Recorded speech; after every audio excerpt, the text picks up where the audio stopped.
come on and be a special guest. Okay, cool. I'd love to do that.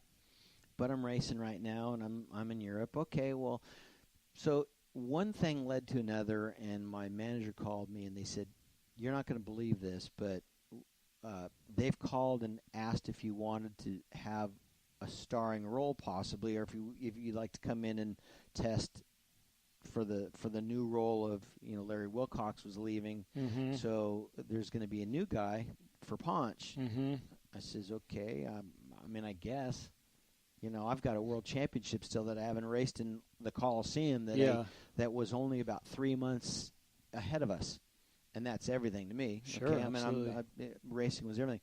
So they put me with an acting coach in London. I drove to London every day. I was about 3 hours away from London.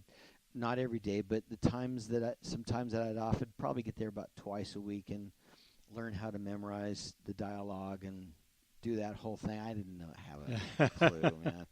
So I came back. They flew me back to test, to come and test. And I met with Eric Estrada on set, and they gave me the dialogue. I was like shaking, and I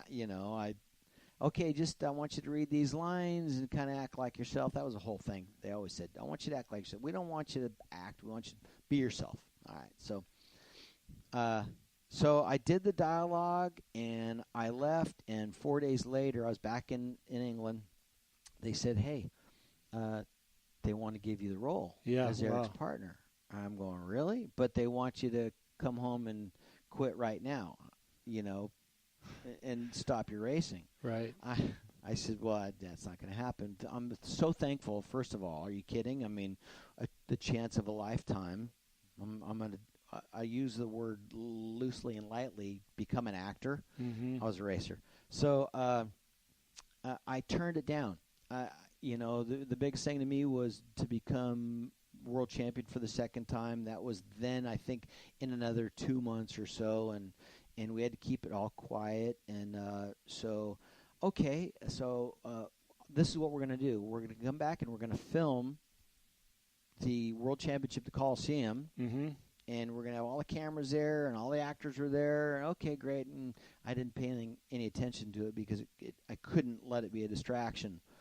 However, the night of the races, I'd look over here and I'd see like Eric Estrada or whatever, and they wouldn't get in my way, and I didn't think anything of it. But so they said, and I actually won. They wrote in the script that I won. Tell me that's not a lot of pressure, that's right? Yeah. Give me a break. You better win.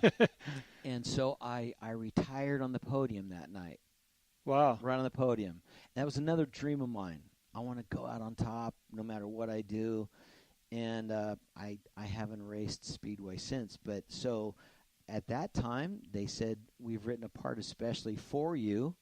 We've had to start the show, and Eric Estrada does have a new partner.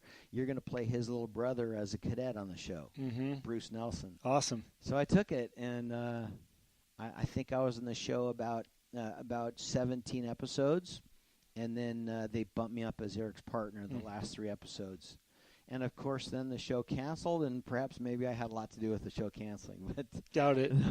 It was so great for me, and I kept working in the business. I did like 4 or 5 low-budget films. I did some episodic guest spots on shows and did some commentary for ABC, snow ski events. And, I spent a good 12 years in the business. But, then I got married and I wanted to have kids, and that it was really hard for me to go and test and rehearse. I had to give it a real job. Yeah, well, it seems pretty fascinating. I love that. I did not know this about you, that you retired on the podium, though. Yeah. We all talk about going out on top, and that you definitely made the decision. And I really upset a lot of people. I had to keep it quiet, because I just did, and, I thought there was a chance that I was going to do a couple of races here and there, but, I won it, and I went to my manager and a couple of the other guys, and I said, I'm going to finish. This is it. And, there was a lot of bright eyes, and, I was able to say on the podium that this is my last race, and I did it. never turned back. And of course, I really wanted to, and I had that mentality that I could still be racing, and I could. Yeah, you sure. know, a lot of people thought I could. They thought there was a chance I could have won the world championship maybe the next year or two, but that's hearsay. Yeah, you know, that chapter's written. Yeah.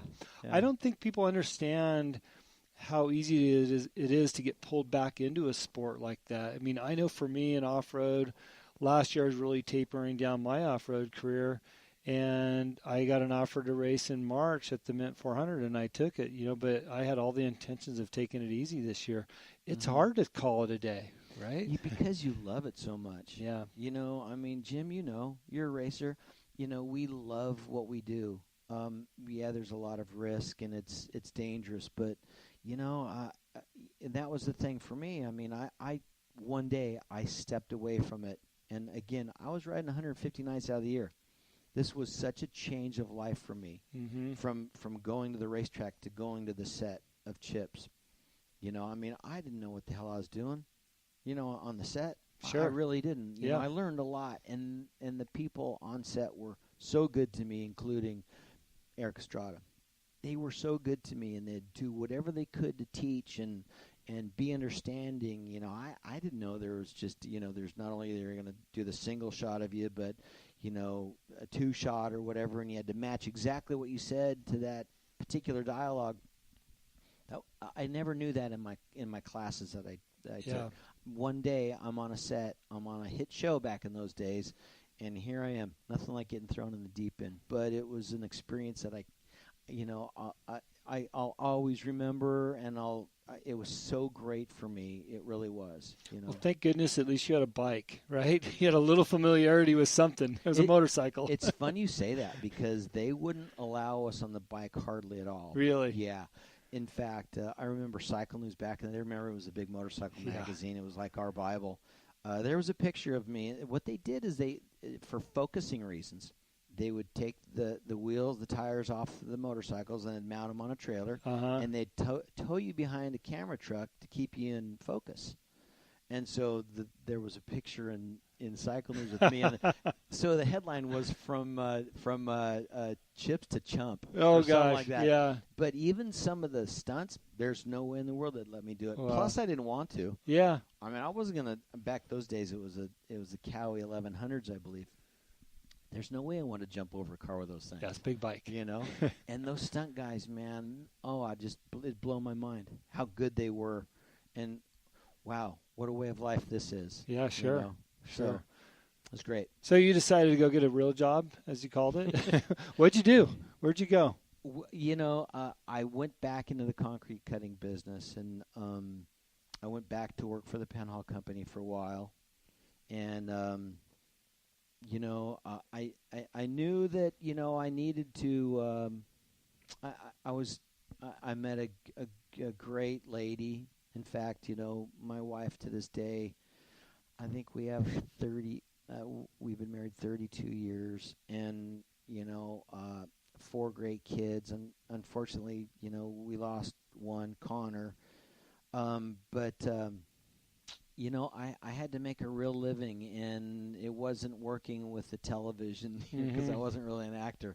And so I got back into the industry that I somewhat knew growing up with, and then went to work for my cousin, who was a competitor of the Penhall company, and it was sold. And but in the meantime, I still had that racing in my running through my veins. Yeah, sure. Which it does. And my very good friend and best friend, Dennis Segalis, we started racing offshore powerboats. Okay. In the somewhat the early 90s, and the big modified V-bottoms, 40-foot scarabs, and then the fountains, and we actually won 5 world championships racing the boats too. And that. I think what was happening, Jim, the latter part of that, it's so dangerous and scary because we're going 140 miles an hour. Yeah, it's an insane sport. 4-foot swells, 5-foot swells, and there was the smooth days, but I'm thinking, I've got kids now, and I don't think I want to take these chances as much as I used to. Yeah. So, my life changed a lot when I got married and had kids. I think that was a good thing. But yeah, I'm heavily involved with my wife and our company. We named it after our late son, Connor Concrete Cutting, and we're doing really well, and yeah, back to the grind. Well, what's fascinating about that is a lot of people would say that Hollywood and being a part of that scene is a real job and it's the success, but it sounds like, as fun as it might have been and how it came about, was probably a great opportunity, but it seems like you're passionate about other things, or that your life, you had to make a decision to do something different. I think a lot of people might not have made that decision because they would be so enamored with Hollywood. Yeah. But you made a decision for yourself to do something else. Yeah, and you're right. I've seen it so many times, even to this day. There's so many great athletes or racers that, they get away from it and they come back because it's their passion and they still think they can do it. Mm-hmm. And a certain part of me, certainly it comes to mind sometimes, but I also have to think about my family. Yeah. I have to do what's right for the family, and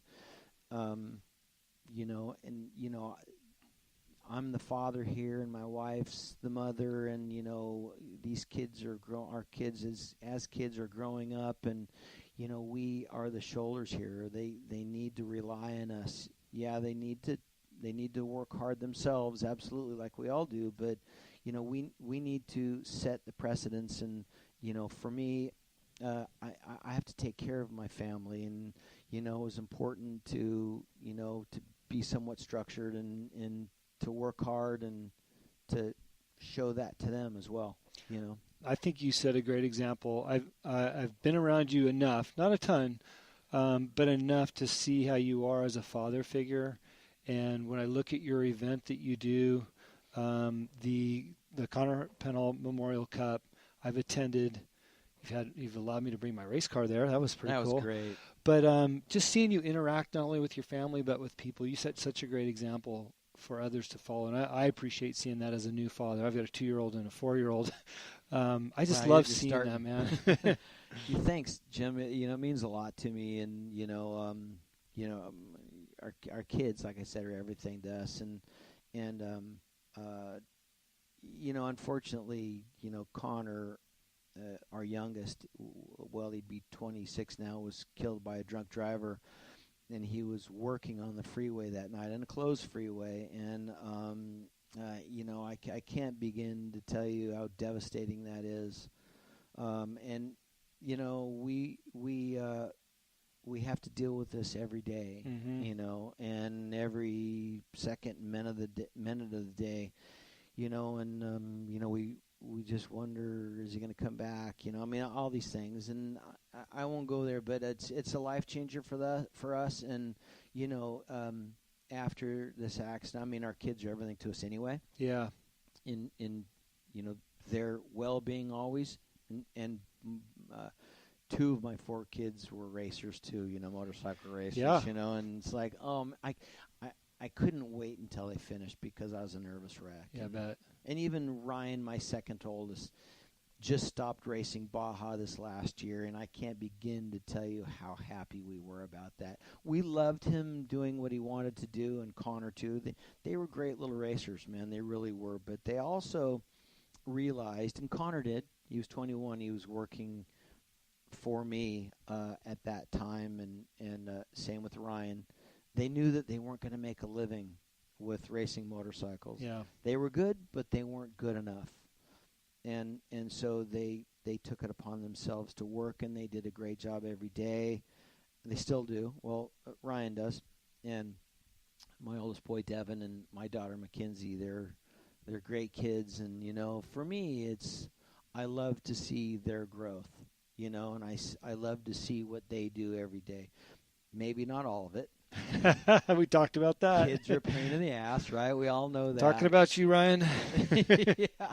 Yeah. But But and now and stopping and thinking about it, what we're going to miss is